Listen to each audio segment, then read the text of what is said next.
J'ai entendu une fausse note comme on en faisait en 14. Merci Christian Rémy. Vous voyez la chose actuellement, chers amis, bonjour à toutes et à tous qui regardez notre émission. Vous voyez une partie de la chose et la main de François Chéneau, voilà. En train de caresser l'une des très belles sculptures qui se trouve donc devant ce fauteuil à propos duquel nous ne savons toujours pas grand-chose. Toujours rien, Alors, et peut-être même que quand on regarde des détails, là, notre décorateur nous disait tout à l'heure que ce motif était quelque chose pour lui de 1900 à peu près, aux alentours de 1900. Alors moi qui datais ce fauteuil du siècle dernier, mais c'est-à-dire plutôt du début du 19e, peut-être que je fais erreur. Voilà. Suzy, est-ce que vous avez des réponses concernant ce magnifique siège avec ce lion ailé qui rappelle Florence? J'ai beaucoup de réponses et tellement diverses que d'ailleurs les téléspectateurs le situent beaucoup plus ancien que vous, Jean. Ça va de tous les rois de France y passent, vous savez, tous pas les avant l'invention de la roue quand même. Ben, c'est justement, mais voyez-vous, je pense qu'on est mal parti. Mais on nous parle aussi, ça revient parce que la semaine dernière j'ai déjà eu le trône du Négus. Et ça, mais encore une fois, nous sommes prêts à accepter n'importe quelle explication, mais il faut qu'il y ait un document qui nous aide, qui nous aiguille. N'oublions pas, quelquefois on nous pose la question, on nous dit, mais vous, Jean Berthaud et François Chéneau, vous le savez, vous la connaissez, mais non, la réponse. Ne le sait pas. Mais non, nous ne trichons pas du tout. Le marchand qui est entré en possession de ce siège ne le sait pas. Par contre, je vais vous donner une réponse qui nous a été donnée par M. Bressler de Saint-Denis. Et lui donne des précisions. Et nous avons appelé Larousse pour nous inquiéter de savoir si ce qui nous était dit était bien précis. Ce monsieur nous dit que dans les éditions de 1922, en 2 volumes, au tome 1, à la page 179, il y a une photo de ce fauteuil qui serait une composition d'Eugène Grasset. Et on trouve Avril qui correspond à Cybèle, la déesse de l'agriculture. Et on trouve une photo d'un fauteuil qui correspond au modèle présenté. Alors ensuite, à la rubrique Cybèle, à la page 584, il y a une autre photo. Mais Larousse nous confirme les différences entre ces 2 fauteuils dans le dossier, car le fauteuil qui est présenté page 584 a un dossier carré et non arrondi comme le précédent. Alors, mais quand même, le premier a le dossier arrondi. Voilà, et des grandes roues qui dépassent, nous dit-on, les accoudoirs. Et on nous dit également que Sarah Bernard a probablement joué le rôle de Cybèle à la fin du siècle et que le fauteuil faisait partie du décor. Alors si on pouvait des renseignements intéressants. En tout cas, nous allons tout vérifier et nous enverrons des cadeaux, des abonnements à ceux qui ont donné de bons renseignements. En tout cas, nous découvrons en même temps que vous. La semaine dernière, quand nous avons présenté ce fauteuil, nous avions... Tout récemment, dans le domaine de la photographie, et je voulais vous présenter 2 ouvrages qui sont formidables, qui sont édités chez Bordas, c'est La photographie d'art et le portrait également. D'ailleurs, chez Bordas, il y a toute une série d'ouvrages dans le domaine de la photographie, et puis un livre, très vite aussi, publié chez VM, Photographié sous terre, qui a été... qui est un livre lauréat, toutes les années. Qui a gagné un prix dans le domaine de la photographie cette année. Bien, alors la page est tournée, tout à l'heure, Suzy... Si vous trouvez quelque chose de définitif, vous nous le direz quand nous nous retrouvons. Mais on est sur la piste. Hein. Absolument, mais on est sur la piste. Il me semble qu'on brûle. Oui, on brûle certainement. Chez Larousse, ne nous dites pas que c'est un siège ayant appartenu à Jeanne d'Arc, sinon je ne le croirais pas. Voilà, alors là, en opposition complète avec ce décor somptueux et moelleux, eh bien, nous sommes aujourd'hui, Jean, dans un domaine... dans les souvenirs de 1914-1918, et très vite, pour nous y plonger, je vous propose de regarder d'abord notre décor, un petit peu avant même de voir, vous voyez, ce décor où des objets sont venus d'un grand nombre d'endroits différents, nos invités qui attendent avec la plus grande patience, merci madame, merci messieurs, que nous soyons prêts. Nous sommes presque dans une casemate où l'état-major l'a réuni, des personnalités qui vont, comme vous et nous, regarder quelques images du début de la guerre de 1914. Voilà. Hélas, les premières batailles sont autant de déconvenues pour les Français. La tactique n'est pas très bonne, le commandement sur le terrain pas toujours à la hauteur. Les Français attaquent sans réelle préparation d'artillerie.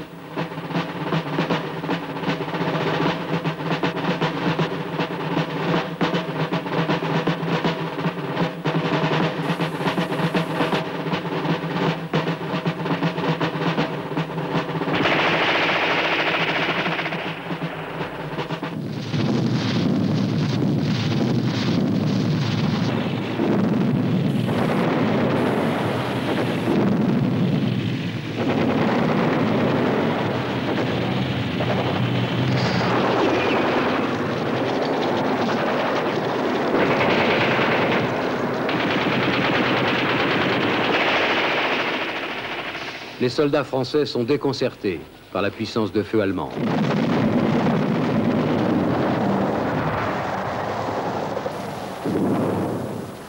L'offensive française échoue en Alsace et en Lorraine. Pire, à partir du 23 août, les Allemands foncent à travers la Belgique et les Ardennes. L'armée française doit battre en retraite. Joffre doit maintenant songer à défendre Paris. Le pays est stupéfait. Des cavaliers prussiens ont été aperçus à 17 km de la capitale.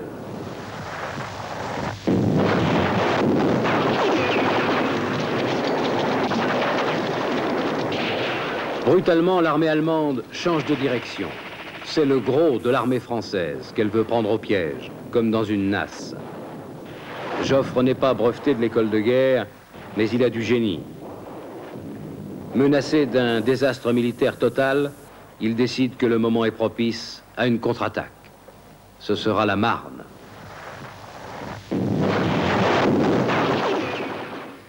Voilà quelques images, mais qui suffit à se replonger dans cet enfer, cette tourmente, cette tristesse. Et premier invité, Michel Péricard, qui est un ami personnel, mais qui ne se trouve sûrement pas à ce titre-là, car il y a longtemps qu'il serait dans toutes les émissions, qui est mon député-maire, j'en oublie peut-être. Pas non plus à ce titre-là. Non, mais parce qu'il s'appelle Péricard, et que Jacques Péricard était le père de tous les enfants Péricard, dont Michel Péricard.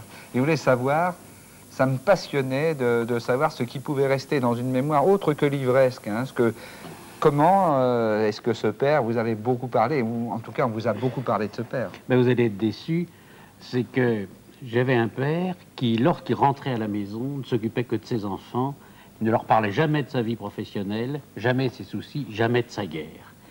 Et c'est nous qui l'interrogions, et surtout mes frères aînés. Moi, quand il a été tué par les Allemands, j'avais 15 ans, donc je n'ai pas pu avoir avec lui les conversations que sans doute j'aurais souhaité.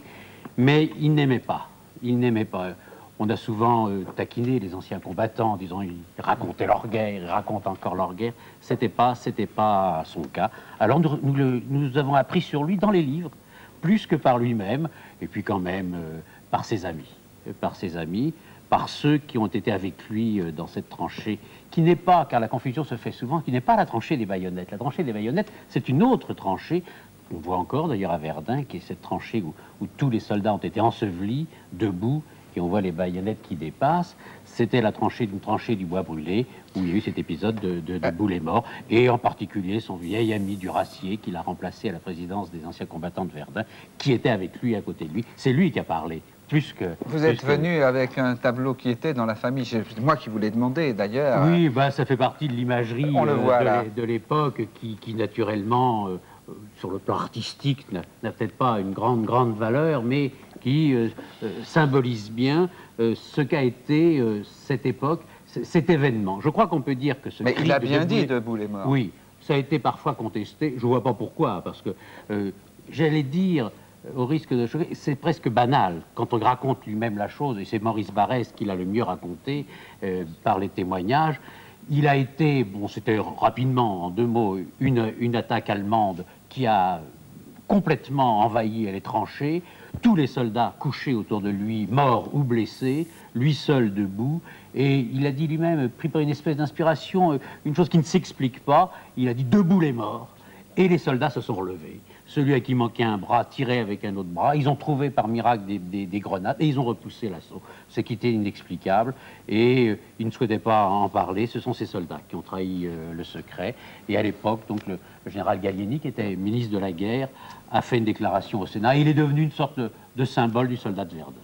Est-ce que cette toile très naïve qui est venue, qui appartient à la municipalité de Versailles, oui, représente un petit peu... La ville de Versailles a fait une très belle exposition sur 14-18 cet an dernier, et vous avez, et j'avais remarqué cette toile qui aussi est naïve, comme vous dites, mais qui, je crois, représente bien ce qu'étaient les sentiments de ceux qui peignaient les soldats qui étaient à l'avant, au front. Nos autres invités, Pierre Miquel, quand même également un habitué de la télévision. Pierre Miquel, il a été à la fois responsable de quelque chose, puis vous faites des émissions historiques, vous êtes historien. Quasiment, seulement. Quasiment. Non, écrivain, vous avez quitté la télé avec une seconde activité qui fait partie du métier d'écrivain, quand même. Absolument, on écrit aussi pour la télé. Oui. Vous écrivez pour l'édition, là, il y a un grand livre qui est sorti, là, tout récemment. Oui, sur la Grande Guerre. Voilà. La Grande Guerre. C'est volumineux. François Chénaud en a lu une grande partie. Vous voyez, il est déjà au moins à la page 200. Pierre, oui. Ouais. Il y a combien? C'est une 700 petite marche. J'ai noté des choses vraiment qui sont très, très prenantes. Je veux dire, non seulement il y a tout l'aspect stratégie, évidemment, dans les moindres détails, tant qu'on puisse juger, encore une fois, mais aussi il y a tout cet aspect humain qui est très, très prenant. C'est-à-dire que vous êtes passionné à quel titre par la guerre de 14? Vous écrivez sur beaucoup d'autres choses. Je sais je peux dire déjà qu'on vous verra sur Napoléon aussi. À tous les titres. Oui. La guerre de 14, c'est d'abord, comme pour Péricard, plus modestement peut-être, une affaire de famille. J'ai un oncle qui est revenu de là, qui est mort prématurément en Gazet, qui est parti, comme mon grand-père, au régiment d'artillerie à cheval de Clermont-Ferrand, et qui m'a raconté, lui, sa guerre, et qui m'a raconté les canons. Et pour un enfant de 10 ans, c'était extrêmement spectaculaire que le récit de cette guerre. Alors, j'ai toujours eu envie de retrouver un petit peu, de voir, enfin, en quoi le récit de mon oncle pouvait coller ou non avec une réalité. Et j'ai interrogé les survivants quand j'ai fait ce livre de la Grande Guerre, qui avaient 90 ans et plus. Et là, j'ai eu le bonheur, puisque les archives de Vincennes étaient ouvertes, de pouvoir comparer leurs récits avec ce qui était écrit dans le journal de marche de leur régiment. Et j'ai même eu mieux. J'ai eu un monsieur qui s'appelait Guy Beau, qui est mort tout à fait récemment, et qui était sergent-major dans le régiment de Verdun. Et il devait être libéré, il se mariait le jour de la déclaration de la guerre, il a rempilé pour 4 ans. Or, ce sergent-major avait la charge d'écrire lui-même le récit des événements de son régiment dans le journal de marche. Je pouvais donc comparer son récit avec le journal de marche. Et c'est là que j'ai appris des choses tout à fait extraordinaires. Qui feront l'objet de très nombreuses émissions à la télévision sur notre chaîne. Le commandant Guyard, dans la responsabilité, vous occupez de tout ce qui touche le cinéma? Tout ce qui touche les archives photographiques, cinématographiques. Oui. Je suis donc au CIRPA, Service d'information de relations publiques des armées. Et quand je parle des archives, c'est naturellement les archives définitives, mais aussi les archives des temps présents, parce que à partir du moment où les archives sont créées, elles existent, elles sont vivantes, et elles sont exploitables. Le livre, texte de Yann Le Pichon, préface de Pierre Miquel, dont nous avons présenté la maquette la semaine dernière, 1902-1962, des soldats et des hommes, qui viennent de vos archives photographiques de l'armée, des photos extraordinaires qu'on va pouvoir voir dans une exposition. Alors, l'exposition des Invalides, oui, qui a lieu, qui commence vendredi prochain et qui se terminera alentour le 15 janvier, de 10h à 19h, oui, tous les jours sauf le lundi, et dont l'entrée est gratuite. Et j'invite évidemment toutes les personnes qui peuvent s'y rendre à s'y rendre. Je ne vais pas montrer du tout ces photos, elles ont toutes... Vous avez dû avoir un embarras du choix gigantesque, parce que combien vous avez de documents recensés? À peu près 2 millions de voilà, clichés, de photographies. Dont 170 000 sur la guerre de 14-18, 150 000 plaques de verre et 20 000 plaques en stéréo. Et vous savez combien de bobines de films? 70 km à peu près de bobines de films, mais sur tout l'ensemble, hein, depuis 1900 jusqu'à nos jours. Oui, mais presque dit tout à l'heure depuis Richelieu, puisqu'on m'a dit qu'il y avait des archives. Oui, donc ce que je veux dire, c'est que Richelieu est le premier homme, enfin le premier qui a senti vraiment l'importance des archives et qui a demandé à son secrétaire d'État à la guerre de l'époque, qui s'appelait Soublé Desnoyers, qui a demandé de faire par ses commis les copies des principales instructions, ordres et dépêches qu'il avait vous avez même le rédigé texte cette année, vous voyez, de sorte qu'elle puisse servir de mémoire pour l'histoire. Vous pouvez nous dire ce qui est écrit? C'est 1634, c'est une première date importante. Moi, je ne n'arrive pas à lire d'ici parce que mais vous le savez, ce qui est dessus. C'est ça. Commandant Guyard connaît tout Richelieu par cœur, non, parce que c'est un homme de l'Ouest. Pas du tout, monsieur le... Non, enfin... Je vais l'exagérer, hein, mais j'ai effectivement beaucoup d'estime pour ce grand serviteur du pays, et qui, lui, a vraiment vu pour la première fois l'importance des archives. Alors, je passe très rapidement de 1634 à 1790, lorsque la Je crois Constituante qu'on peut a créé... même passer plus vite encore. Alors, j'arrive à 1717, monsieur, j'arrive à 1717 pour dire que c'est à ce moment-là que la section photographique et cinématographique des armées a été créée comme dépôt d'archives. Car dès 1914, bien sûr, nous avions une section photographique qui courait par monts et par vaux et par tranchées, de façon à donner des actualités en France, à montrer dans les principaux journaux du cinéma de l'époque, puisque la télévision n'existait pas, ce que les soldats faisaient, et de façon que ces archives-là puissent aussi être expédiées aux États-Unis d'Amérique, car dès le début, le commandement a très bien vu l'importance de faire connaître un peu la façon dont les Français se battaient, de façon que les États-Unis d'Amérique interviennent. Je vais dire quelque chose tout de suite, je vous coupe. Oui. Je pense que Pierre Miquel va apprécier le sel de ce que je dis. Il m'a dit, vous connaissez bien Pierre Miquel? Alors je dis, oui, pas mal. Vous savez que quand il prend la parole, c'est très difficile de l'arrêter, m'a-t-il dit. Alors, il n'y a pas d'envers de l'histoire. Pierre Miquel ne m'a pas dit qu'il connaissait le commandant Bigard. Mais je vais vous présenter quand même la femme. Oui, cette assemblée de messieurs, et sur ce thème de la guerre, on a le plaisir et l'étonnement de recevoir une jeune femme, Cécile Coutin, qui est conservateur au musée des deux guerres. C'est assez impressionnant comme titre, et d'ailleurs on ne connaît pas forcément très bien l'existence de ce musée. Non, il n'est pas très connu. Pas encore. C'est un musée qui est en réalité une partie d'un établissement. L'établissement s'appelle Bibliothèque de documentation internationale contemporaine et Musée des deux guerres mondiales. Et vous en avez la charge? Oui. Non, la bibliothèque de documentation. Aux Invalides. La BDIC est une institution absolument essentielle pour la recherche. C'est exact. Où beaucoup de chercheurs font leur thèse, moi le premier, et qui est quelque chose qui doit être absolument connu et protégé. Tout à fait. Il faut l'indiquer, clairement. C'est quand même aux Invalides, hein, à l'intérieur des Invalides. Oui, l'histoire non, la BDIC est à Nanterre. L'histoire de cet établissement est un petit peu longue, mais je voudrais dire tout de suite qu'à l'origine se trouvent des collectionneurs privés. Monsieur Henri Leblanc, industriel parisien, et sa femme, Madame Leblanc, dès le premier jour de la guerre de 1914, ont senti qu'ils allaient vivre des événements exceptionnels. Et dès le premier jour, ils ont commencé à rassembler des documents, tout type de documents. Bien sûr, des journaux, des ouvrages. Et ils se sont rendus compte tout de suite que la guerre produisait un très grand nombre de documents, soit écrits, ceux que je viens de signaler et d'autres, soit illustrés. Et tout de suite, ils ont commencé à rassembler des affiches, des témoignages d'artistes, dessins, peintures, aquarelles, des gravures, des cartes postales, des photographies, de la vaisselle patriotique, etc., etc. Je pense qu'on en verra des spécimens au cours de l'émission. On en verra parce que dans une émission, ce qu'on ne voit pas tout de suite, on ne le voit jamais. Alors vous avez devant vous, à vos pieds, deux dessins. Une tête de... Il y a d'abord les dessins, vous parlez de ces dessins, allez-y. Oui, j'ai apporté seulement quelques exemplaires. Ici, il s'agit de dessins de Zadkine. Voilà, c'est deux dessins. On va les voir là, dans un instant. Qui représentent un... Ah, ce qu'on voit là, c'est l'homme à côté. Comment ça s'appelle? Alors, le dessin qui est à côté est le dessin original qui a servi à Abel Fèvre pour composer son affiche du deuxième emprunt. Et nous connaissons le nom du jeune homme, du jeune soldat qui a posé. Il s'agissait d'un combattant qui est venu en permission à Paris, qui était originaire de Valenciennes et qui s'appelait Jean-Baptiste de Cobec. C'est très bien de voir l'affiche pour comparer, c'est tout à fait extraordinaire. Très belle affiche, et l'emprunt a marché vraisemblablement. Très bien. Oui. Et alors les fameux deux dessins qui se trouvent à côté, là, sont parmi... Vous avez apporté des dessins de Lode, de Dufy, vous en avez des dizaines derrière vous aussi. Et là, également un dessin d'André Frey.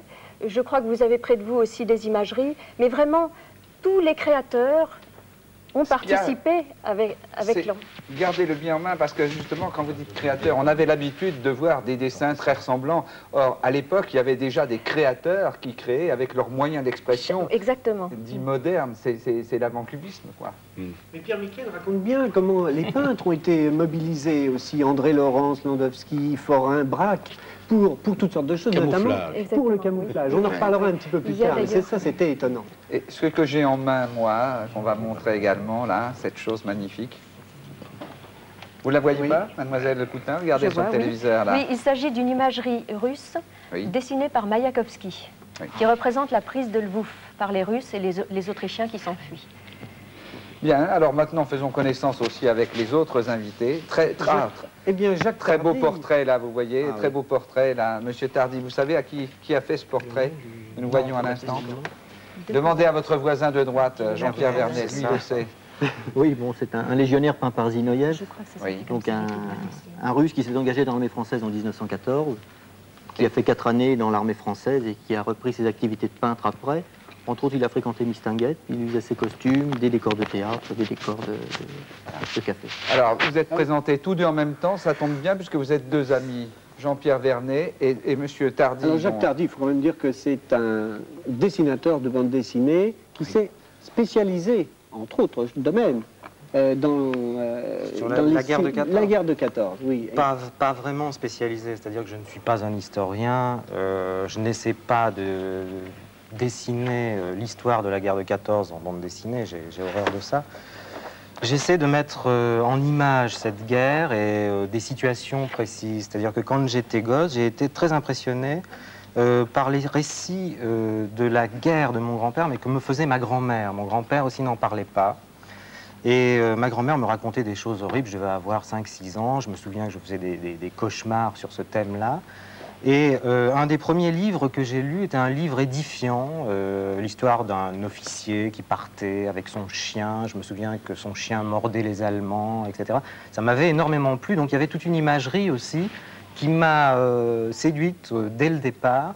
Et je suis resté un petit peu avec ces cauchemars, c'est-à-dire ces visions comme ça d'hommes dans la boue, dans la tranchée. Et c'est ça que j'essaie de mettre en image. Oui, mais c'est fait avec une documentation tout à fait rigoureuse, parce qu'on a l'impression que, même s'il y a de l'imagination, c'est surtout une observation. Ça ressemble à des reportages. Oui, alors évidemment, bon, j'ai une énorme documentation photo. Par moment, évidemment, je bute un petit peu. J'ai besoin d'aller un petit peu plus loin. Et c'est là que Jean-Pierre Vernet intervient. Je lui dis, bon, alors comment ça se passait, etc. Est-ce que cette situation est crédible? Alors il me dit non. J'ai tout un tas d'ouvrages de référence, mais encore une fois, mon point de vue n'est absolument pas celui de l'historien. Ce sont des situations, des hommes dans la tranchée. Oui, dans votre livre, là, il y a François Chéneau qui tient une petite chose que vous avez des choses à découper et à monter. Oui, des planches à monter, comme on disait autrefois. C'est un bouquin qui a été fait un petit peu dans la tradition des images d'Épinal. D'ailleurs, c'est édité par l'imagerie Pellerin, qui a énormément fourni pendant cette période de la guerre de 14. Il y avait beaucoup de découpage, donc c'est un petit peu une parodie de ce que faisait l'image d'Épinal à cette époque-là. Je crois qu'au bout de plus de 100 ans d'existence, même beaucoup plus, les imageries de Pellerin sont en train de disparaître. Oui, ont été rachetées. C'est une grande tristesse. Oui, non, mais parce que nous avons tous vu des gravures... C'est le dernier album. C'est le dernier album. Voilà. Bon, ben, nous en sommes bien tristes. Oh, puisqu'on parle d'album, ça n'a rien à voir, rien du tout, mais je l'ai reçu hier, et comme on l'a reçu hier, il est signé Piem, et si on pouvait bien voir le détail de, regardez, 100 dessins choisis de Piem, au Cherche Midi, éditeur, cette femme qui dit, c'était lui, enfin c'est gravé, c'était lui ou moi, un casque allemand, un casque français. Il y a très peu d'ailleurs de dessins de guerre chez Piem, puisque c'est pas son inspiration, mais un dessin qui existe. Hein. Vous n'avez pas Michel Péricard, vous pouvez l'emporter. Merci. Voilà, non, non, ça, il est dédicacé. Ah, pardon. Eh bien, j'en demanderai à Piem de vous en dédicacer un. Pardon. Merci. Oui, alors, Jean-Pierre Vernet, oui, mais on n'a pas présenté du tout l'homme qu'est Jean-Pierre Vernet. Bien, Jean-Pierre Vernet, s'il y a une exposition étonnante qui existe actuellement à la gare de l'Est, partie pour un été, c'est vous qui en êtes la cheville ouvrière, plus que ça. Oui, mais enfin, organisé par le secrétariat d'État aux anciens combattants. Oui. Vous êtes le conservateur d'un musée qui n'existe pas encore. Qui n'existe pas encore. Qui n'existe pas, mais qui existera. Oui, enfin, une mémoire du monde combattant. Oui. Mémoire collective et mémoire individuelle, puisque, par exemple, nous avons récupéré de la part de M. Péricard l'ensemble des archives de son papa. Ça représente 6000 témoignages qui sont inédits et qui sont un peu la source pour nous de la connaissance et de la mémoire. Vous m'avez d'ailleurs dit que ces témoignages étaient pour vous beaucoup plus précieux que ceux de certains historiens, parce qu'on a l'impression qu'on y frôle tout le temps le quotidien, le réel, l'authentique, absolument. Oui. Si j'osais, je dirais, c'est vu par le petit bout de la Lauriette. Mais c'est eux qui ont fait la guerre. Ils n'ont pas été exploités. Oui, ce sont ces hommes. Je dois dire que, puisque vous parlez de l'exposition, François, il faut dire qu'elle elle est prolongée. Elle va être prolongée, donc jusqu'au 25 novembre. Et on peut dire qu'il y a 1000 enfants par jour maintenant qui la fréquentent. Ce soldat vient de la gare de l'Est, là, vous nous l'avez apporté. À la gare de l'Est. Ce soldat qui vient de la gare de l'Est, c'est le premier uniforme de ceux qui sont partis pour un été en 14, août 14, c'est-à-dire que le pantalon-garance, et tout est propre. Alors que ce qui doit vous intéresser, c'est peut-être aussi que les uniformes soient moins propres. Vous m'avez rapporté tout à l'heure un casque qui a été trouvé il y a quelques jours à Verdun. Oui, nous verrons tout à l'heure. Parce que Jean-Pierre, ce qui est étonnant, c'est que... Il y a ces autres personnages, tous grandeur réelle, ce cavalier, là, son cheval... Très beau mannequin, Jean, d'ailleurs, hein, qui a été réalisé par un monsieur qui était récemment chez nous. Oui, très bien les meilleurs, alors on les a toujours, forcément. Non, je veux dire, il est récent et on est étonné de voir que des belles choses comme ça se fabriquent aujourd'hui encore. Est-ce que vous accueillez, vous êtes prêt à accueillir tous les souvenirs qu'on pourrait vous donner sur la guerre de 14? Au contraire, j'en recherche. Oui. Mais Jean-Pierre, enfin quand même, il y a un petit mystère. Comment avez-vous eu ce besoin, cette idée de commencer? Chacun a raconté que c'était le grand-père ou l'arrière-grand-père, mais... Non, c'est une image de prime jeunesse. En fin de compte, j'étais sur le chemin des dames quand j'étais petit, j'étais marqué par le terrain. Ça s'est enfoncé en moi, et puis un jour, ça a ressorti violemment, à travers l'objet, mais à travers la mémoire, le texte, l'image, je veux dire. Et maintenant, il y a des expositions. Voilà. Et vous avez rassemblé tous ces objets, donc vous l'avez dit, qui sont souvent des dons, des donations, mais qui sont aussi... Quelques-uns sont des dons, mais avant tout, ce sont des recherches, des greniers, des ventes. Des choses aussi simples que celle-ci, que pratiquement chaque famille a encore chez elle, conserve pieusement, il faut le dire, un simple obus qui a été gravé, voilà, tout simple. Et ça, c'est très émouvant aussi, parce qu'on en parlera tout à l'heure, c'est tout ce travail de loisir qui a été effectué à certains moments. Dès le départ, enfin, début de 1915, par manque de munitions, ces hommes s'ennuient, et l'occupation va les empêcher, comme on dit, d'yoyoter dans leur tête, en fin de compte. Cécile Coutin, est-ce que c'est vous qui avez apporté ou c'est Jean-Pierre, le livre que j'ai sous les yeux, qui était en plusieurs volumes? Cet album vient des collections du Musée des deux guerres mondiales. Oui. C'est le volume 2 d'une série de 3 qui a été entièrement écrite à la main et ornée d'après un carnet de guerre. Ça a été fait, je pense, en 1920, vous voyez, Michel, par un combattant. Tout à fait, comme vous êtes tout près, c'est tout à fait un travail extraordinaire. Le récit lui-même est tout à fait intéressant. Tout au long, travail et l'iconographie est de grande qualité. Et le témoignage est également de grande qualité? Oui, tout à fait. Oui, je tombe n'importe où, je vois tout de suite les Boches. Non, je vois aussi les Allemands. Oui, je pense que l'utilisation de certains termes, de tout un vocabulaire, les appréciations qu'un combattant peut porter, qui ne figurent pas peut-être dans les histoires officielles, sont tout à fait intéressants. C'est fou, il y a des chapitres sur tout, nos positions, ce qu'on fait. Bon, bah, c'est un journal remarquablement fait. Ma première liaison. Bon, je laisse. On peut consulter ces choses-là? Tout à fait, il suffit de prendre rendez-vous au musée. Quand on a parlé, on a dit que le musée se trouvait aux Invalides. Il y a toujours des expositions fantastiques. Tous ceux qui ne sont jamais allés aux Invalides, on vous incite à y aller de toute urgence, hein, parce qu'il y a toujours des expositions permanentes d'une qualité... Plus le musée de l'armée. Ça existe aussi? Ah bon, alors très bien. Je voudrais poser, Jean, permettez-moi une question à madame. Est-ce qu'on a écrit autant pendant la Deuxième Guerre que pendant la Première? Est-ce qu'il y a autant de témoignages? Parce que je crois que les tranchées permettaient quand même aux poilus, d'abord il y avait des journaux des tranchées, ils écrivaient, ils marquaient, ils avaient leur carnet de bord. Est-ce qu'on a autant de témoignages sur la Deuxième Guerre? Non, hein, c'est bien un peu l'impression. Le contexte est tout à fait différent. Oui. Et alors, en ce qui concerne le rassemblement de témoignages sur la Deuxième Guerre mondiale, je pense que beaucoup de familles, de survivants et de descendants souhaitent encore les conserver. Donc, si vous voulez, pour l'instant, on ne les entre pas beaucoup dans les collections. Vous avez apporté de très nombreux journaux, ou des tranchées, ou de prisonniers. Hein, là, ça, le beau chauffage, c'est pas un journal de prisonniers, c'est forcément un journal de tranchées. Brise d'entonnoir.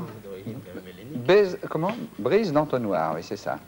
Le canard du boyau. Il y a tellement de titres qu'on ne va pas vous les montrer, mais quand vous en trouvez chez vous, dans votre grenier, ne jetez pas, vous donnez au musée des deux guerres, vous donnez à un musée bien particulier, vous nous écrirez, nous transmettrons à Jean-Pierre.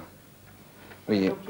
Jean, oui, à apporter aussi, par exemple, ça c'est très émouvant, je trouve simplement un paquet de tabac de la Régie française des tabacs, 40 grammes, 9 francs le paquet, voici, avec une pipe, une belle pipe, hein, celle-ci. C'est un vieux combattant qui me l'a donné, c'est la sienne. surtout avec le papier qui était distribué par le gouvernement, hein, papier à cigarette des armées en campagne. Tenez, je vais le montrer aussi là, parce que ça fait tout à fait un ensemble. Alors, la maison des dernières cartouches, le meilleur 75. Et pour montrer que... Voici un autre. Le papier 75, c'est quand même... C'était une sorte de promotion d'un... Oui, le sérieux, le moins sérieux voisine quelquefois chez les historiens. Vous ne nous avez pas dit que vous étiez, vous n'avez pas dit aux téléspectateurs, vous savez, un collectionneur tellement amoureux des soldats que vous en avez fait très nombreux. Oh, oui, enfin, j'ai une collection de soldats d'étain.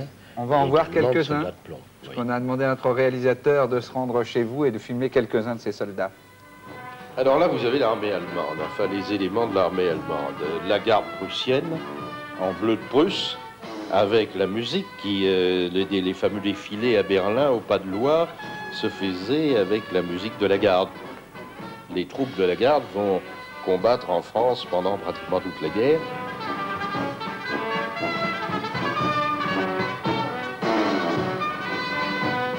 Les cavaliers noirs sont les cavaliers du diable, n'est-ce pas? Ils sont tous en noir. Il y avait des cavaliers de couleur, on ne les a pas représentés. On a pris que ceux qui étaient en noir, c'est-à-dire les Uhlans ou les Totenkopf, les hussards à tête de mort que vous voyez derrière.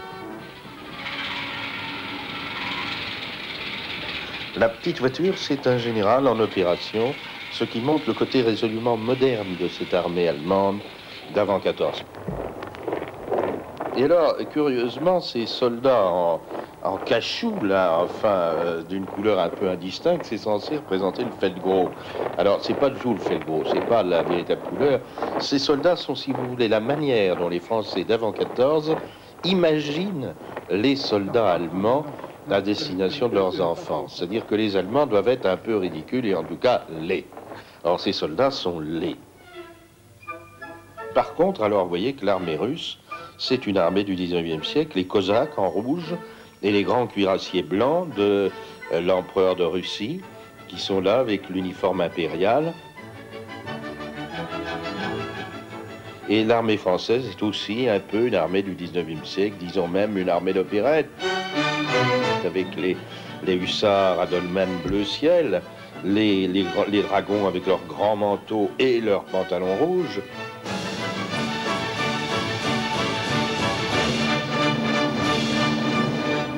Là, vous avez les fameux piou-piou aux pantalons rouges Garance, les fameux pantalons rouges qui vont entrer en guerre en mettant des manchons noirs autour de leur bonnet rouge pour être moins reconnaissables. Alors là, vous avez les Saint-Cyriens, les fameux officiers gantés de blanc qui vont mourir aux premières batailles et qui représentent ce que la France a de plus extraordinaire dans le domaine des écoles militaires avec Polytechnique. Et puis les troupes coloniales. Devant, vous avez les tirailleurs algériens en bleu ciel et les fameuses unités de zouaves qui étaient recrutées non seulement en Afrique du Nord, mais aussi dans la métropole, mais qui faisaient leur service en Afrique.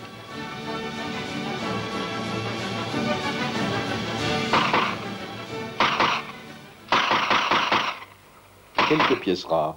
La mitrailleuse de Saint-Étienne, par exemple, que voilà. Un gendarme à cheval qui accompagnait la prévôté. Le gendarme s'appelait le prévôt au front et qui était chargé de surveiller les routes et particulièrement d'arrêter les déserteurs. Un éclaireur skieur en tenue rouge Garance avec un pantalon rouge lui aussi. Dans la neige, ça devait être parfait. Ça, ces types qui sont à la charge ne sont pas des zouaves, mais des tirailleurs sénégalais. Ce sont des Sénégalais, ce sont des Noirs. Là, c'est un cavalier anglais, les cavaliers anglais irréprochables, qui faisaient l'admiration des populations à cause de leur dignité et de leur propreté, même dans la retraite. Ici, vous avez un canon de 75, la grande fierté de l'armée française, avec un officier qui est en train de calculer le plan de tir, en faisant des triangulations, exactement comme on voit aujourd'hui sur les routes. Et vous voyez qu'il y a des obus dans ces 75 qui sont des canons à tir rapide et qui sont des canons sans fumée. Là, vous avez les chasseurs, les fameux chasseurs à pied qui sont des compagnies d'élite et qui vont, sur tous les champs de bataille de la guerre de 14, se faire cruellement décimer ainsi que les chasseurs alpins qui viennent non seulement des Alpes, mais aussi des Alpes du Sud et de Corse. Toujours dans les chasseurs, mais à une période ultérieure, vous voyez, ils sont en bleu horizon. Vous avez un convoi de mulets qui montent des pièces de montagne sur le front, probablement dans les Vosges, et puis les fameux poilus. Alors les poilus en bleu horizon.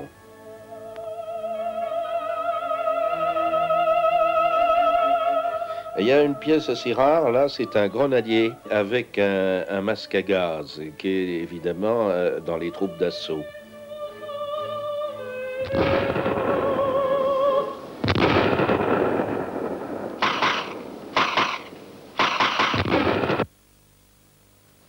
Bon, ben, l'historien regardait avec joie, enfin... Sa collection. Il joue régulièrement avec, et quand les amis viennent à la maison, il le leur montre.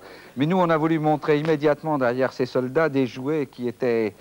Des jouets. Qui étaient des jouets très dangereux, puisque voilà, par exemple, ce fusil, vous nous l'explicitez là. Un fusil allemand avec une crosse qui permettait aux tireurs de ne pas être atteints par des éclats, de ne pas se faire voir. C'est-à-dire que le tireur ne tire... Voilà, il regarde là et il regarde en bas, voilà, comme ça, c'est-à-dire qu'on ne voit pas la tête de... la tête à l'abri. On ne voit pas la tête du tireur. Celui-là est allemand, il est très bien... Oui. Et alors que les Français, il n'était pas breveté, on a eu le droit de s'en servir, nous aussi, après. Nous avons, mais beaucoup moins bien fait. On en avait beaucoup moins bien fait. Quant à ce... Là, c'est un fusil mitrailleur Chauchat. Fusil mitrailleur français, 1915. 1915. Hein. C'est le premier. Je sais que Suzy nous a appelé plusieurs fois, déjà pendant le petit film. Alors, on va essayer de reprendre Suzy et puis oui. Voilà, Suzy. Oui, Jean. Nous nous retrouvons, Suzy. Nous nous retrouvons pour les chansons maintenant. Oui, mais vous n'avez pas eu de réponse supplémentaire. J'ai eu une précision, si vous voulez, à propos de Cybèle. Oui. Une autre personne de Mantes nous a appelé pour nous préciser que dans le Quillet de 1975, à la page 1644, on parle effectivement, on voit représenter Cybèle sur un char avec des lions, et qui semblerait être identique à celui-ci. Oui, vous me faites déjà peur. Un char avec des lions, le nôtre n'est pas très visible. Mais enfin, on va vérifier tout ça. On arrête SVP pour l'instant. Et vous allez devoir, avec votre perspicacité habituelle, essayer de découvrir 4 des airs joués par le maestro Christian Rémy. Et vous allez gagner... Et vous allez gagner aujourd'hui, eh bien, Histoire oblige, un abonnement à la revue L'Histoire. C'est une des meilleures revues dans ce domaine, il y en a plusieurs. Une revue mensuelle, et donc vous aurez un abonnement pendant 1 an. Voilà. Voici le dernier numéro d'ailleurs. C'est une très belle revue, et en tout cas les spécialistes, n'est-ce pas? Oui. Très belle revue, l'Histoire. Ils opinent du bonnet, même Pierre Miquel. Il a fait une grimace en même temps. Non, alors elle savait bien que c'est une belle revue. Non, parce qu'il y en a d'autres.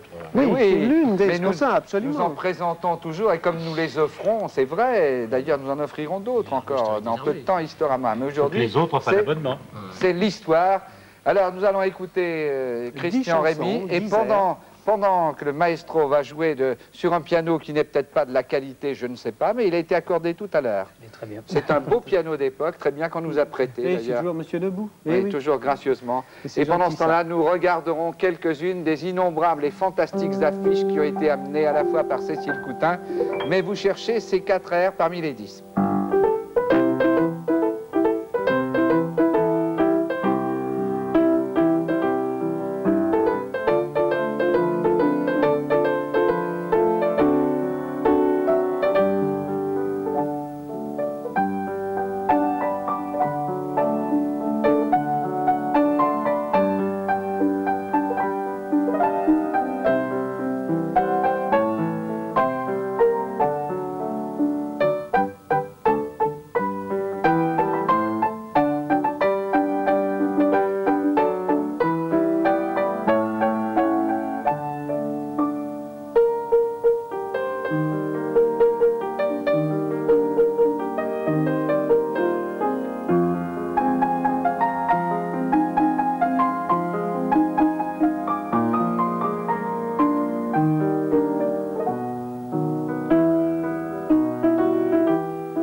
Merci Christian, et je dois dire, je pense que nos invités ont trouvé un certain nombre d'airs. Moi, j'en ai trouvé 3. Cela dit, Cécile Coutin, je ne vais pas demander si vous avez trouvé, mais est-ce que vous pouvez nous parler un peu d'une affiche comme celle-ci? C'est une affiche de quelle nationalité? Une affiche allemande signée de Snackenberg, oui, et qui appelle à venir en aide aux populations sinistrées. Aider les sinistrés de Stumsdeutsch, mais voilà, très bien traduit tout le monde. Celle-ci est beaucoup plus étonnante. Également une affiche allemande de Louis Bonne, qui est éditée par la Croix-Rouge allemande et qui appelle les femmes à offrir leurs cheveux pour l'économie de guerre. On utilisait ces cheveux, oui, probablement pour des textiles. Et alors, toujours une affiche encore. Une affiche autrichienne. Autrichienne, celle-ci. Qui montre que l'on récupérait pour faire les travaux des champs et tous les travaux de la vie quotidienne que les combattants ne pouvaient plus faire, toutes les catégories de la population, aussi, oui, bien les femmes que les jeunes ou que les mutilés. Affiche qui est dure de regarder. Celle-ci est une affiche de propagande, au contraire. Affiche italienne, oui, qui dit « Attention, le serpent allemand est pris, maintenant il faut lui retirer son venin ». On parle encore de celle-ci. Affiche hongroise de Biro, affichiste très célèbre, qui montre une femme désespérée devant les ruines d'un village de la région de Saros, incendié par les Russes. Et on voit le soldat russe qui se profile dans les flammes. Oui.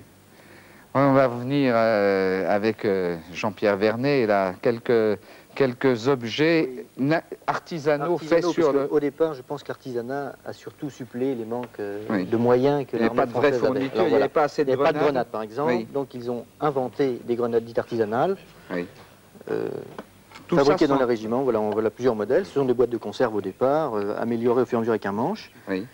Mais est-ce que c'était pas aussi dangereux pour ceux qui les lançaient, non? C'était certainement dangereux pour celui qui les lançait, mais c'était nécessaire. Oui. Et ensuite, il y a eu des grenades, voici en coupe, des grenades plus sophistiquées, pour obtenir à la fin les grenades... Alors là, c'est plus artisanal, voilà, plus artisanal, c'est fini. Avec des bouchons, avec une amélioration chaque année d'un nouveau bouchon. En fait, on n'était pas du tout préparé à la guerre, pas du tout. La guerre devait durer 6 semaines. Oui. Ces hommes partent pour 6 semaines. Par exemple, l'hiver va les surprendre. Il a servi ce casque? Non, on pense que c'est un casque d'essai. Il ressemble un peu au casque anglais. Oui. Donc les Français ont étudié un casque, mais en réalité ils ont choisi celui-là qui est le casque Adrien que l'on voit au sol. Je vais peut-être montrer. Je vais te montrer. Ne bougez pas, Jean-Pierre. Donc en réalité, voilà le modèle qui a été retenu du l'intendant Adrien. Oui, bien célèbre, voilà, qu'on retrouve notamment dans un peu en les dessins de Jacques Parce que les soldats sont allés avant avec un képi. Et je ne vais pas dire, ce sera l'objet d'une question. Hein, il va y avoir quelque chose. Alors là, c'est toujours, celle-ci est artisanale, c'est une matraque. Donc une matraque de tranchée, ces hommes, la nuit par exemple, très étonnant. Extraordinaire. Oui. Et ensuite, il y en a pas très dangereuse, hein, celle-ci. Il y en a eu d'autres fabriquées dans des arsenaux. Celle-ci est allemande, celle-ci est anglaise. Allez, et voici vraiment de l'artisanat. Voit bien un manche de pioche, une grenade montée sur un manche. Plus là. Voilà. Ça, c'était utilisé, semble-t-il, la nuit dans les coups de main. Oui. Enfin, et pareil, on retrouvait les poignards, puisque ces hommes, il y a une collection de poignards là. Alors des poignards artisanaux faits dans des lames de sabre, des lames de baïonnette au départ, et ensuite des vrais poignards. Voici quelques-uns ici. Ça, c'est fait dans un piquet de barbelé. Hein. Voilà, c'est fait dans un piquet de barbelé. Dans un piquet de barbelé. Voilà, c'était l'imagination au pouvoir. Il fallait essayer de trouver. Enfin, imagination, ensuite, je veux bien, mais... Oui, enfin, on essayait d'inventer des tas de choses pour faire face. Mais on manquait d'armes, de ce type d'armes. Ce type d'armes. Le poignard. Bon, là qu'est-ce que c'est cette chose absolument fantastique? Ça, c'est un masque de pompier, en réalité, qui a servi. Les gaz arrivent très vite en avril 15, et ça, c'est un masque du régiment de Paris des sapeurs-pompiers qui a servi contre les premières attaques. Très vite, il a été remplacé par... il y en avait très peu, surtout. Oui. Donc, il fallait aller chercher les blessés sur le terrain, très contaminés. Les hommes avaient un tampon masque, en voici un. Oui. Ensuite, un masque. On n'a pas bien vu là, Jean-Pierre. Pardon, je vais vous présenter. Parce que cet homme est rapide, voilà, on le voit très bien. Il y a tellement de choses, mais c'est étonnant, même comment avoir pu rassembler tout ça, combien d'années déjà? C'est un travail. Hein 20 ans, 30 ans. Voilà, c'est ça, il faut le dire. Vous ne les faites pas. Vous êtes toujours très modeste. Vous ne les faites pas. Et donc, le deuxième modèle, et à la fin de la guerre, il y aura un modèle qui est la copie de l'allemand. Le masque allemand est similaire. Voilà. Est-ce que ça se collectionne en dehors des souvenirs? Ces choses se vendent? Oui, ça se vend. Malheureusement, je dis malheureusement, pour moi, en tout cas, cela se vend. Bon, là, allez donc retrouver François pour nous montrer ce qu'on a réussi à faire. Là. Il y avait ce fameux crapouillot. C'est l'ancêtre. C'est l'ancêtre. Toujours pareil, hein. Il n'y a plus de munitions, il n'y a plus de canons. Voilà. Chaque canon de 75, il doit lui rester 4 à 5 obus en début janvier. Donc on remplace cette artillerie par une artillerie qui tire très proche, 200-300 mètres. Attention, vous approchez pas trop. Il fait combien ça tirait à 200 mètres. À 200 mètres. On l'a appelé comment? C'est Topia, crapouillot. Il s'est fait avec un obus de 77 allemand, tiré, qui est là, percé. Et cela, c'est une boîte de conserve, ni plus ni moins avec une mèche. On met avec une cuillère de la poudre noire, on allume la mèche. Et dans la boîte de conserve, on met des clous et il y a de la poudre. Et on se sauve. Et on se sauve très vite. Voilà. C'est un objet qu'on trouve à l'exposition Joffre au château de Vincennes. Alors ça, c'est une exposition qui... vous avez encore une semaine pour aller la voir. C'est une très très belle exposition aussi. On en reparlera un petit peu tout à l'heure. Jusqu'au 13 novembre. Vincennes et à Perpignan, elle commence le 1er décembre jusqu'au à peu près 13-15 décembre. Oui, puisque Joffre était originaire d'Alsace, tout près de Perpignan. Et donc, le musée de Perpignan va accueillir cette exposition. Une exposition, commandant Guillard, qui est intéressante parce qu'elle a été réalisée à la fois avec donc le ministère des Armées et également le ministère de l'Éducation nationale. Et ça, c'est un petit peu très intéressant. J'étais hier visiter cette exposition et on m'a rappelé que énormément de professeurs et de classes sont venus voir, et c'est une leçon d'histoire absolument extraordinaire.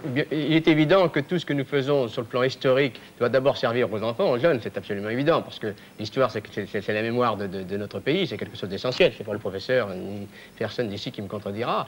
Donc nous nous efforçons au maximum de multiplier les contacts et de multiplier les échanges avec le ministère de l'Éducation nationale. Là, mon commandant, je crois que ce qu'il faut signaler, c'est que ça fonctionne bien. Et ça marche très bien. C'est des professeurs eux-mêmes qui demandent à venir et qui viennent avec des enfants par milliers. C'est ça, nous recevons aussi beaucoup de lettres de jeunes aussi qui nous écrivent. Vous avez combien d'entrées? 10 000 entrées déjà? Pas loin de 10 000 entrées. On m'a dit que j'étais le 13 millième visiteur hier. Et donc, il y a un énorme succès. Oui, c'est un énorme succès. Donc, il y a un besoin de ces gens-là. Voilà, Jean-Pierre, il faudrait encore nous montrer quelques-uns de ces objets tout aussi émouvants. Oui, alors là, d'une part, il y a ce que les soldats aimaient bien ramener pris à l'ennemi, d'une part. Alors c'est le sabre, par exemple, allemand, ou la coiffure. C'est le trophée. C'est le trophée, voilà, le trophée militaire. Joffre permet que les permissionnaires amènent ça chez eux. Alors là, un sabre d'infanterie et un sabre d'artillerie. Méfiez-vous parce que, voilà, on les montrer comme ça. Bon, ils sont très beaux, c'est même presque trop beau parce qu'on oublie que ce sont des armes. Des armes. Mais ce sont quand même, c'est un attribut de l'officier avant tout, je pense. Et puis alors, la coiffure. Oui. Donc un shako ou un casque.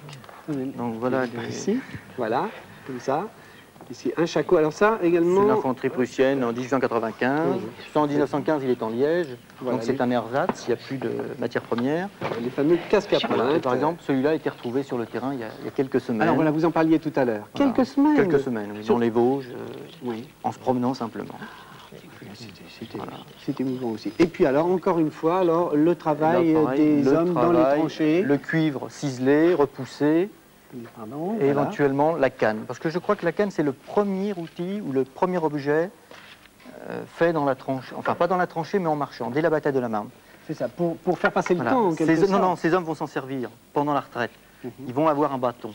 Et très vite, ils vont avoir envie de le travailler. Donc, on va commencer à faire, vous voyez, celui-là, il est vraiment rustique. Il y a juste une amorce de serpent. Et ensuite, ils vont faire vraiment des œuvres d'art. On représente souvent le poilu avec son barda et son bâton. Voilà. Celle-ci est curieuse parce que c'est une des rares où l'on voit une présence féminine ou un rappel de l'arrière en réalité. Bien. Bien, mais je crois, François, qu'il faut courir un petit peu. Et c'est-à-dire que on a peut-être dit qu'on n'était pas prêt pour la guerre, on n'avait peut-être pas toutes les armes qu'il fallait, mais je crois qu'on va regarder un film sur le camouflage et voir que c'était quelque chose. En première ligne, la hantise, c'est d'être surpris. Une véritable industrie du camouflage va se développer. On fabrique des faux par milliers.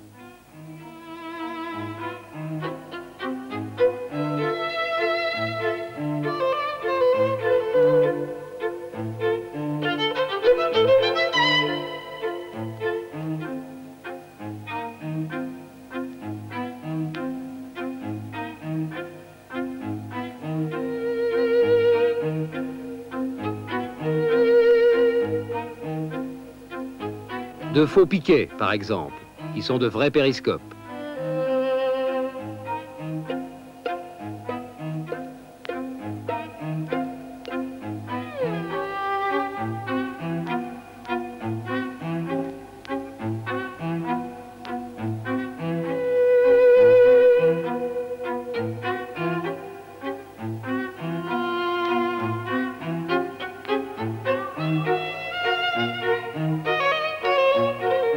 De faux rochers pour surveiller la tranchée d'en face.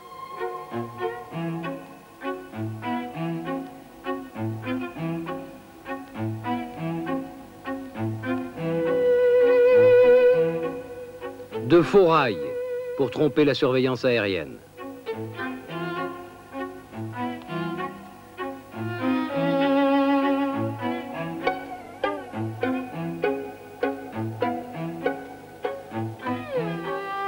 Eh oui, c'est une porte.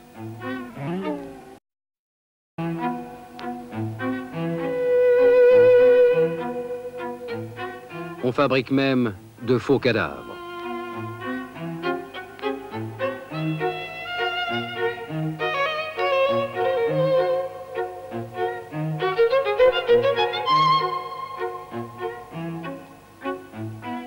Même cet arbre mort peut encore servir.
François, on n'avait peut-être pas de pétrole à l'époque non plus, mais on avait des idées, hein, parce que c'est quand même fantastique. Oui, je dois dire que ce film, qui est en fait un film de 52 minutes, réalisé avec les documents de l'armée, et coproduit par Chanel 4 en coproduction, oui, qui a été diffusé sur TF1, si je ne m'abuse.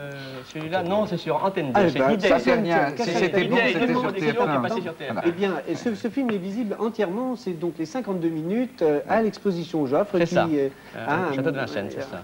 Un récepteur et qui permet de donc le visionner. Il y a beaucoup de succès. Parce il y a un film que vous ne pourrez plus du tout revoir parce qu'il y a 7 ou 8 ans, j'ai vu un jour Maxime Le Forestier dans une émission de Marc Brionne et Claudine Kiergener, et il avait chanté une chanson qui s'appelait « Les lettres retrouvées ». Et moi, je ne l'ai entendu qu'une fois. Il ne l'a jamais chanté en public, en dehors de comme ça. Il en avait fait l'enregistrement. C'est une histoire réelle, vraie, qui dure 7 minutes et que je vous propose d'écouter, car nous restons dans un climat vraiment touchant, troublant et émouvant. Maxime Le Forestier, il y a 7 ans.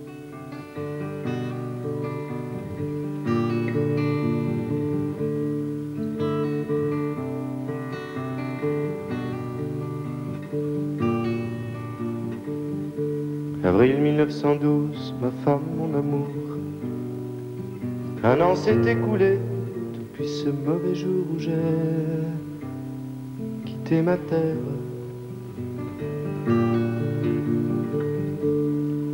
Je suis parti soldat, comme on dit maintenant. Je reviendrai te voir, d'abord de temps en temps, puis pour la vie entière.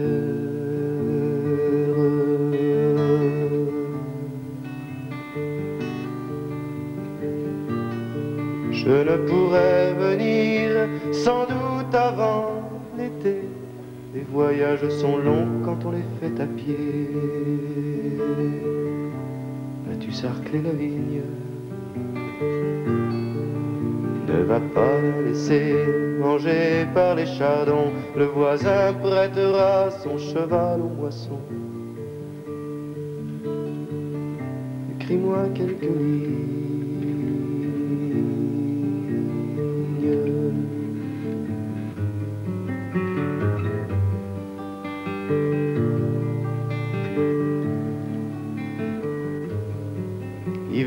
1913, mon mari, mon amour, tu ne viens pas souvent, sans doute sont trop courts. Les congés qu'on te donne, mais je sais que c'est dur, 50 lieues marchant pour passer la semaine à travailler au champ. Alors je te pardonne. Les vieux disent qu'ici, cet hiver sera froid. Je ne sens pas la force de couper du bois. J'ai demandé au père, il en a fait assez pour aller en avril.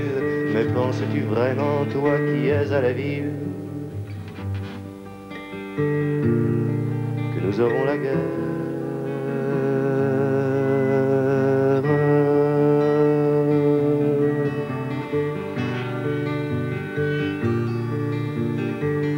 Août 1914, ma femme, mon amour, en automne au plus tard, je serai de retour pour fêter la victoire.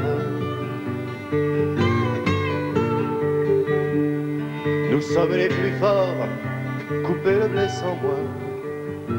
La vache a fait le veau. Attends que je sois là pour le vendre à la fois.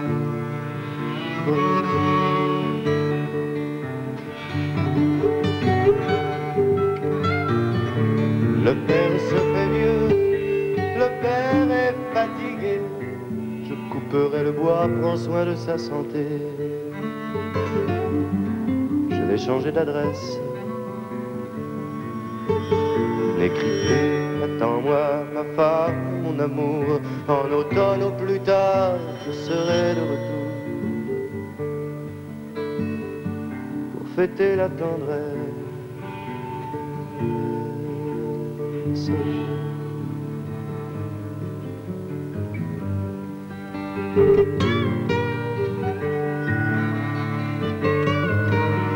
Hiver 1915, mon mari, mon amour, le temps était trop long, je suis allé au bout. Dans la vieille charrette,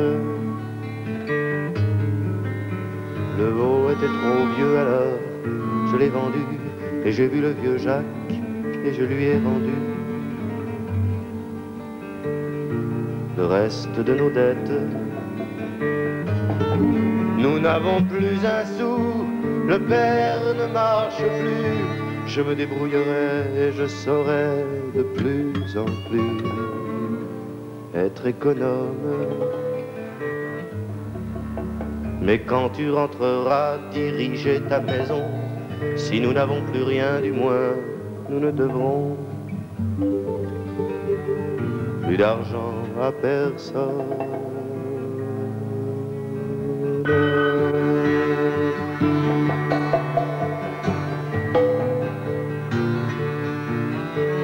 Avril 1916, ma femme, mon amour, tu es trop généreuse et tu voles au secours d'un voleur de misère.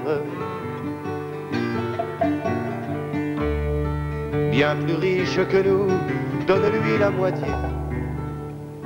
Rendre ce que l'on doit, aujourd'hui c'est jeter l'argent au cimetière.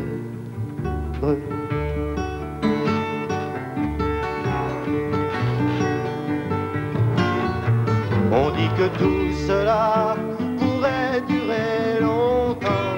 La guerre se ferait encore pour 2 ans, peut-être 3 ans même.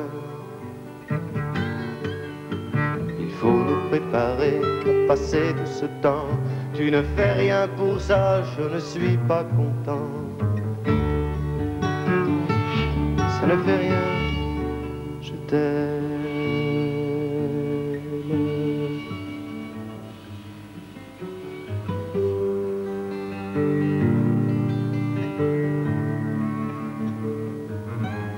Ainsi c'est terminé cette tranche de vie, ainsi c'est terminé sur du papier jauni cet échange de lettres. j'avais découvert au détour d'un été, sous les tuiles enfuies d'une maison fanée, au coin d'une fenêtre. Dites-moi donc pourquoi ça s'est fini si tôt. Dites-moi donc pourquoi au village d'en haut, repassant en voiture, je n'ai pas regardé le monument aux morts, de peur d'y retrouver d'un ami jeune encore, comme la signature.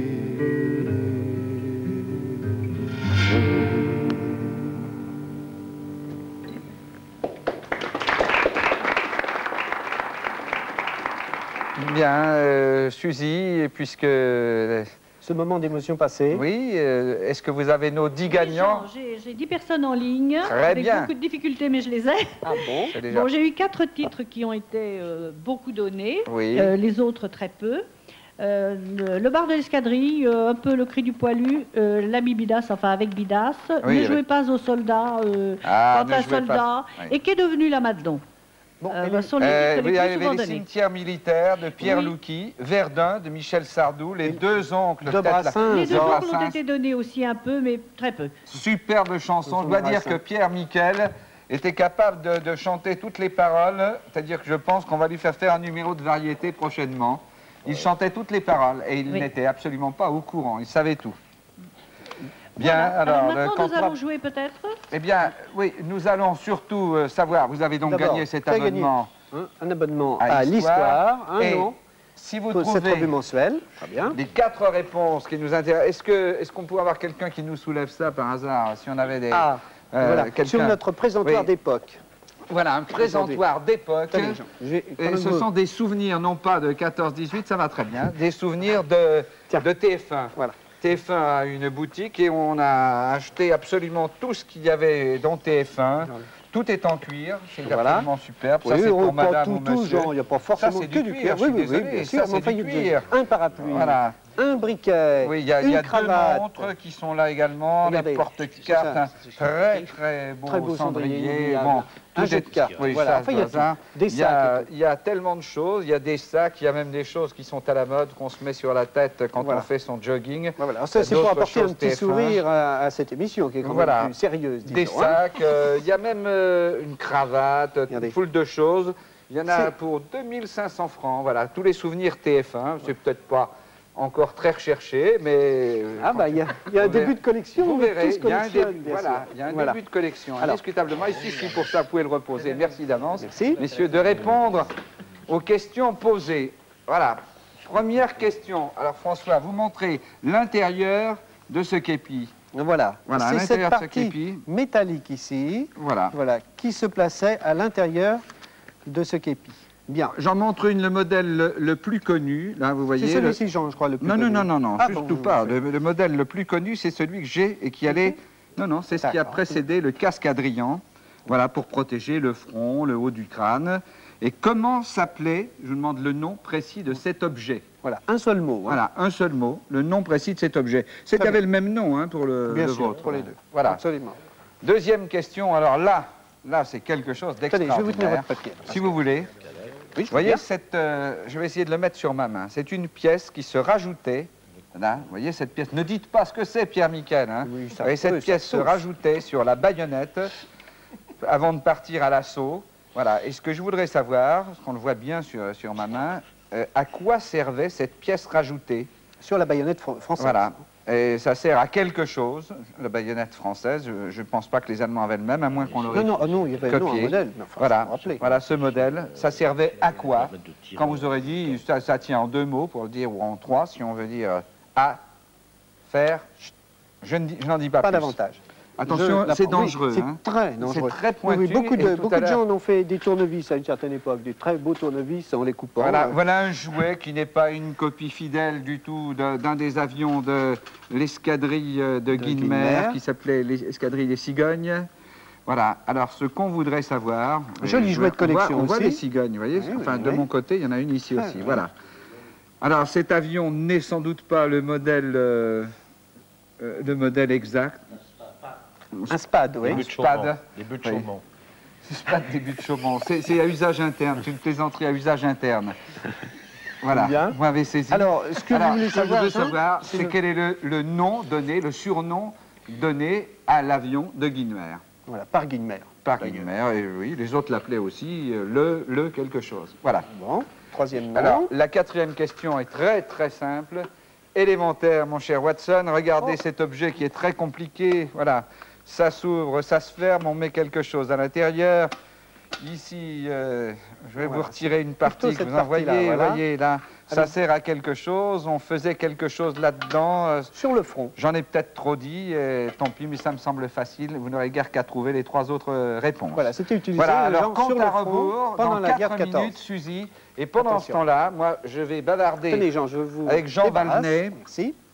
Monsieur le maire, venez. Jean Valnet, n'ayez pas peur, vous avez un fil à la patte comme nous tous. Bonjour. Voilà, mais, on vous admire, on admire ce magnifique taxi de la Marne dont vous êtes rendu acquéreur pour la mairie de Gagny. Oui, il y a eu, pendant la 100e anniversaire de l'industrie automobile, une grande foire aux enchères, une vente aux enchères, qui a eu lieu à Paris le 21 juin.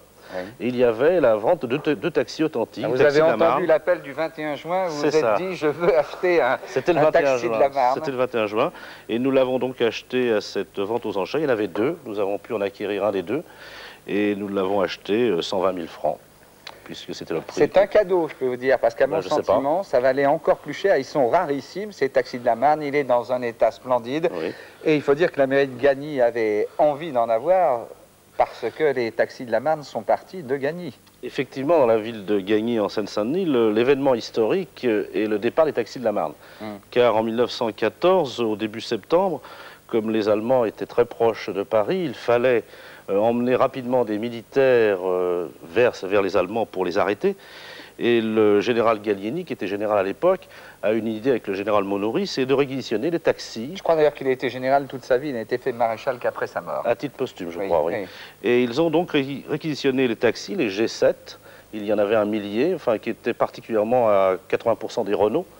Des G7 qui avaient conduite à droite ou conduite à gauche, enfin, il y avait deux particularismes. Il roule très bien, celui-là roule très bien.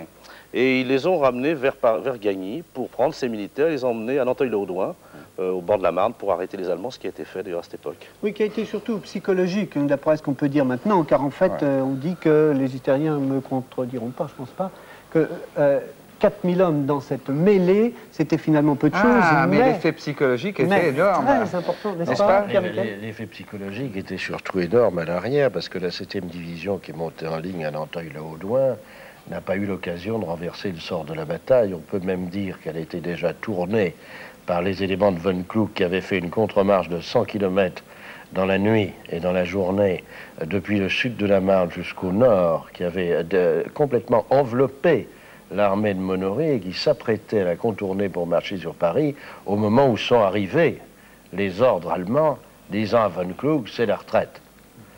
Donc le rôle stratégique de la 7e division amenée par taxi, enfin d'une partie de la 7e division, est beaucoup moins important que son rôle moral et psychologique. Mais ça, c'est pour l'ensemble de la France et de l'armée, et pas seulement... Enfin, si je peux ajouter une petite anecdote... Vous pouvez ajouter encore 1 minute 15. Oui, que M. Pierre Miquel d'ailleurs a dit dans son ouvrage, c'est que les chauffeurs, enfin, étaient payés à la course.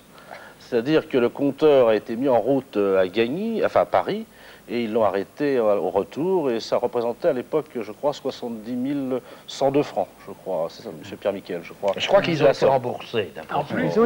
Ils ont été remboursés. Oui, bon, ça c'est tout à fait étonnant. Ah, c'était la vieille France. Hein. Oui. Vous avez fait une exposition qui est terminée, qui a accueilli beaucoup de visiteurs, là, sur le 70e anniversaire. Tous les 10 ans, donc, cette année, nous faisons le 70e anniversaire.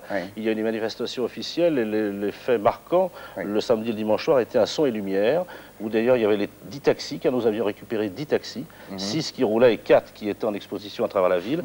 Et nous avons fait un son et lumière avec les associations de la ville, qui, je crois, était un fait remarquable dans la ville. Et pour les 20 secondes qui restent, vous allez faire un musée Gallieni, en tout cas. Tout au moins, nous avons une vieille demeure d'il y a un siècle, et nous pensons effectivement faire le musée de Gagny, où tous les vestiges, et particulièrement le taxi de la guerre de 14, auront une place prépondérante dans ce musée de Gagny. Mais à propos de taxi, d'ailleurs, à l'exposition Joffre à Vincennes, il y a également un taxi qui a été prêté par Renault. Eh bien, si Suzy ne nous a pas appelé... Non, j'ai essayé de vous appeler Jean pour vous dire que tous nos candidats en ligne avaient raccroché, ils étaient désespérés. Ils n'ont rien trouvé.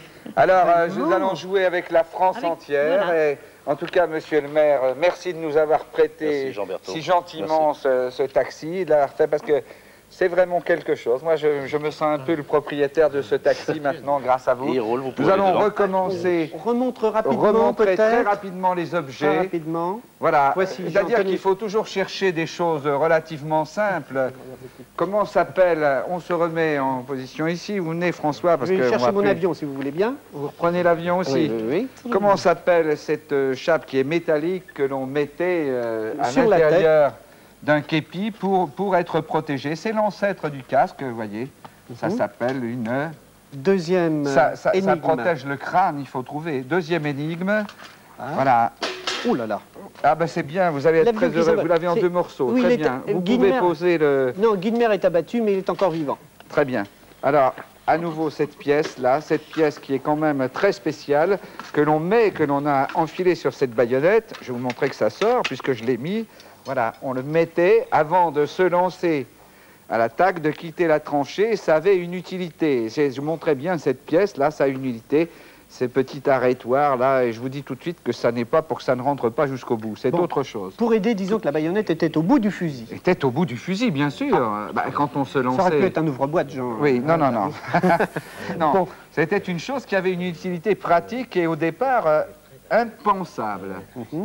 Troisième énigme. Comment s'appelait l'avion de Guinemer? Je pense qu'en prenant le surnom de l'avion de Guinemer, je pense qu'en prenant un dictionnaire en 6, 7, 8, 10 volumes, on va trouver ça tout de suite. Et enfin, cet outil de... Je sais que le général de Gaulle le savait très bien. Regardez, cet outil de campagne qui était utilisé sur le front quotidiennement. Voilà. Et qui d'ailleurs était antérieur à l'époque de 14, n'a pas été inventé à cette époque-là. Hein. Ça existait avant, ça servait à faire quelque chose, voyons. Ah oui, de quotidien. D'évident. Voilà, alors le chrono est parti, vous nous arrêtez quand quelqu'un a trouvé. Suzy, moi nous retrouvons nos invités. On va peut-être parler encore de quelques petites choses et j'espère quand même que les choses de TF1 ne nous resteront pas sur les bras, car elles sont payées. Hein. C'est l'émission qui l'a acheté à TF1. Moi, je souhaiterais dire qu'on trouve encore de très beaux souvenirs de la guerre de 14, puisque, en passant à Belnard il y a 4 jours, très exactement, j'ai vu ces 2 très jolies petites tabatières, voilà, on les voit très bien, où il y a des dates, des initiales, NV, 1914, et puis après, c'est fait dans un os, ça vous m'avez dit aussi, 15, 16, et plus rien après, bon ben... c'est un travail très artisanal. Ce sont des mots difficiles à dire quelquefois. J'essayais de montrer. Et vous savez que ce sont des prix très raisonnables. On trouve encore des souvenirs...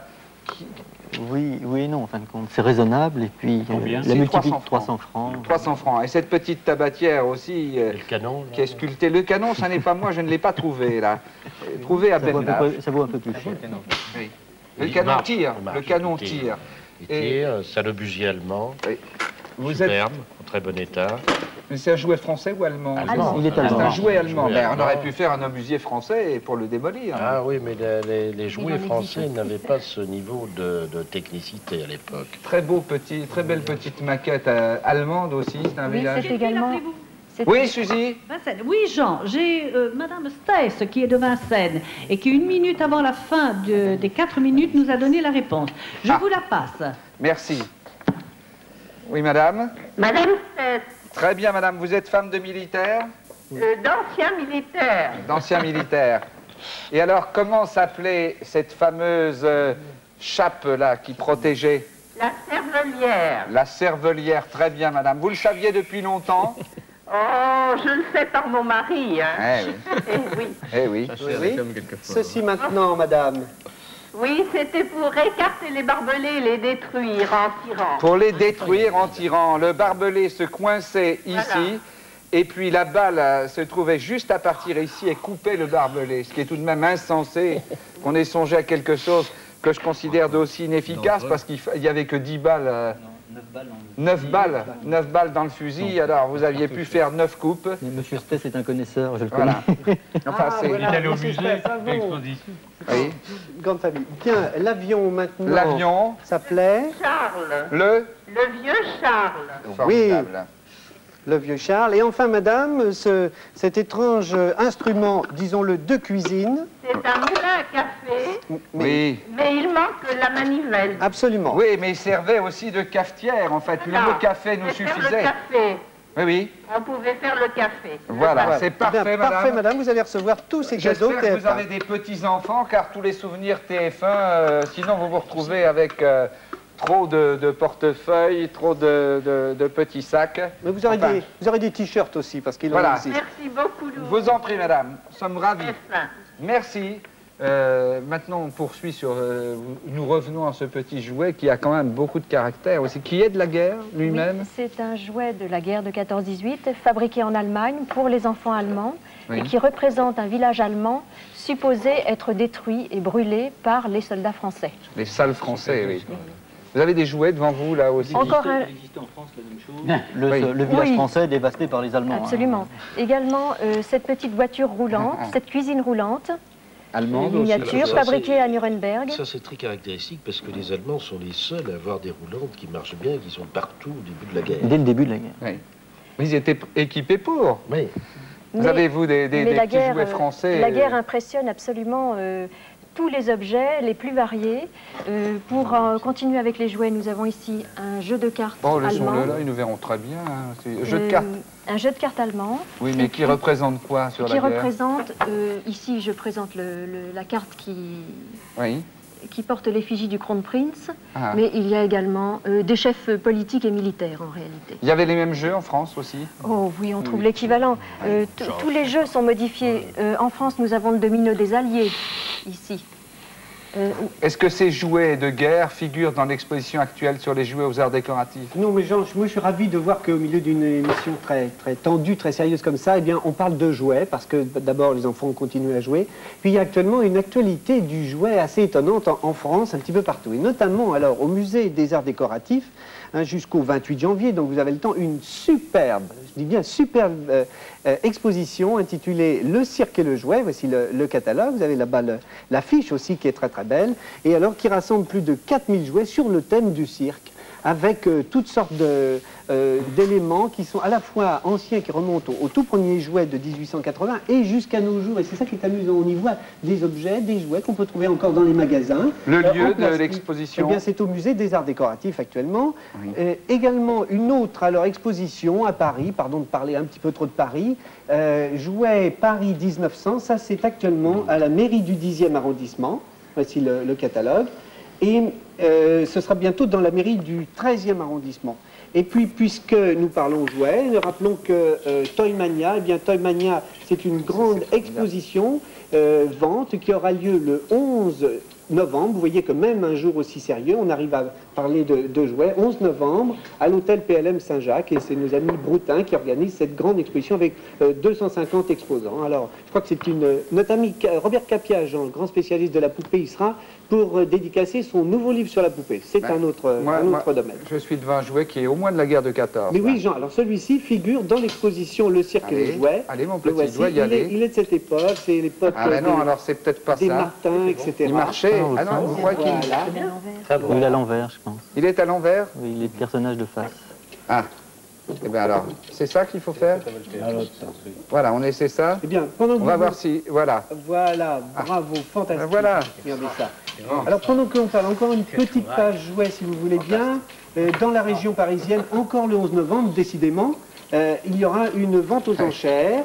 Rare collection de modèles réduits, maquettes et jouets, à Enghien, une vente dirigée par Francis Lombraille. Ce sera donc dimanche 11 novembre, encore une vente également dans la région parisienne, à Chartres, par notre ami Le Lièvre qui était avec nous récemment, une collection de soldats de cloche. Et tout ça le 11 novembre, je crois que ça a un côté un petit peu rafraîchissant. François, on peut dire un petit mot sur les commissaires-priseurs de la région parisienne, qui vont dès très bientôt permettre à tout à chacun d'aller un samedi par mois pardon, je reprends. Le premier samedi, non? Le premier samedi chaque mois, à partir de très bientôt, on pourra faire expertiser gracieusement chez ces tous objets les commissaires-priseurs de la région parisienne. Et je dois dire que ça fait très longtemps que nous suggérions cette merveilleuse initiative pour ceux qui ne peuvent pas s'offrir des prix d'expertise. Et que on nous a fait très plaisir et je pense que ça va s'étendre très prochainement grâce à l'action que nous allons mener à la France entière. On vous donnera de plus amples renseignements. En tout cas, à Saint-Germain, ils le font comme tout un chacun. Maintenant, c'est tout récent. On peut continuer sur... Vous avez des choses étonnantes, ces petites choses devant vous, Par exemple, ces Cécile. petits éléments qui étaient destinés à équiper l'équivalent des poupées mannequins des petites filles maintenant. On voit ici des petites musettes, un petit fusil, oui, enfin, voilà, on les voit casque. maintenant. Voyez, La gourde très avec le quart. Et puis également, le jeu de domino devient le jeu de la victoire. Voilà. Ça, c'est le jeu de loi. Pardon, le jeu, oui, j'ai parlé du jeu de domino tout à l'heure. Le jeu de loi devient le jeu de la victoire. Mais... Et la briquette vient d'où? Alors, la briquette, c'est autre chose, j'en parlerai tout de suite après. Mais tous les objets, finalement, servent à la propagande. Ici, il s'agit d'une boîte de papier à lettres pour des enfants, sur le couvert de laquelle il y a marqué « Papier pour écrire à mon papa qui bat les boches ». Signé Toto. Vous le montrez, voilà, et voilà, on va le voir. Il est très beau. Qui bat les boches. Mais également d'autres papiers à lettres qui étaient destinés à la correspondance échangée entre les marraines de guerre et leurs filleuls combattant sur le front. En voici un dessiné par Guy Arnoux, qui représente des poilus marchant sous la pluie. Un autre papier avec des dessins de Villette. Et un autre de Louis Morin, qui a beaucoup d'humour. Il n'en a pas autant que Pierre Miquel, qui fait exploser les maisons. Vous voyez, regardez, il fait de la fumée sur les maisons. Oui. Et puis on en arrive justement aux objets qui supportent la propagande. Ça peut aller de l'éventail en papier avec les drapeaux des Alliés, en passant par des pièces de vaisselle. Voici un petit pot à tabac, Vive la France, l'amour et le tabac. Et les femmes. Quelques pièces de vaisselle, signées de Job et fabriquées à Limoges. Il y avait bien sûr la même chose en Allemagne, en Belgique et dans d'autres pays. Et cette briquette de charbon allemande, sur laquelle est inscrit... Il faut une lumière frisante, mais oui. Est inscrit Gott strafe England. Très que bien. Dieu punisse l'Angleterre. Il nous reste 2 minutes. Cécile, et ce morceau de pain qui nous est arrivé, jusqu'à nous, c'est extraordinaire. Il s'agit du fameux pain K, fabriqué avec du seigle et de la pomme de terre, et que l'on trouvait... ces éléments-là viennent du camp de prisonniers français à Stendhal en Allemagne. Et tout ça est exposé d'ailleurs chez vous. C'est vrai que ça a servi pour la propagande allemande, parce qu'ils ont dit qu'on ramenait le pain chez nous, donc les prisonniers étaient très bien nourris. Jean-Pierre a peut-être encore un objet ou deux qui lui tient particulièrement. Je pense que il a une bonne minute, il peut parler pendant cette minute. Celui-là, parce qu'en fin de compte, hein, l'homme avait simplement son couteau. Oui. Oui, alors le couteau et un morceau de bois, donc là l'homme dans les tranchées. Et puis ça c'est intéressant parce que je vais le représenter, c'est le modèle de Réal del Sarthe. Et en même temps ça c'est sa main. Ah, ça, parce qu'il a perdu sa main en 1915 et il a continué à sculpter avec une main en bois. On connaît de lui toutes les Jeanne d'Arc, hein, le monument de la Muette. C'est sa main. C'est sa main. La main nationale. Oui. Elle a donné le lieu à un livre qui s'appelle Le Grognard. Votre papa l'avait co-signé. Mais puisqu'il reste encore 25 secondes, je pourrais montrer un souvenir allemand. La parole à Brassens qui, dans cette fameuse chanson, a dit au lieu de mettre en joue quelques vagues ennemies, mieux vous attendre un peu qu'on le change en ami. Oui. Je crois que c'est... Merci à vous qui avez apporté de très jolies pièces de vos musées. Il y a tellement de choses qu'on n'a pas eu le temps, mais on n'aura jamais le temps de tout montrer. Si les téléspectateurs veulent, en général, après l'émission, ceux du coin, venir voir à Francoeur, rue Cyrano de Bergerac, on pourra leur montrer pendant 10 minutes le petit musée que nous avons fait. Mais si vous avez des objets qui ne vous tiennent pas à cœur, ne vous en débarrassez surtout pas, donnez-les à ces musées, écrivez-nous, nous leur ferons parvenir. Merci à vous.